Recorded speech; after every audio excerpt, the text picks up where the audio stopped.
जहाँकि ये जन्म आदिना जन्म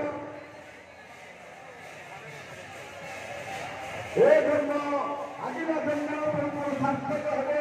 ये मानव जीवन दुर्लभ हे तेणु समस्त भक्त मान समस्त भक्त मान आत्मविवर हो उठु प्रभु उद्देश्य भक्ति नैवेद्य अर्पण करते आपण जीवन साथी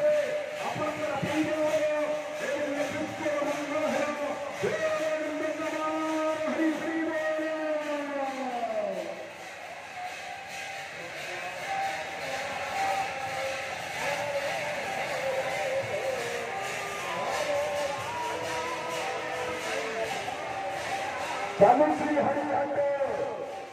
चालू श्री महामंत्र संकीर्तन चालू श्री विश्वकर्ती महामंत्र महामहोत्सव हे भगवान के क्षणार्थ स्वतंत्र शरीर ठाकुर जगत नाथ जगन्नाथ उड़ीसार गौरमणि हरियार प्राण एवं ता संगे ये विश्व नियंता भगवान शिव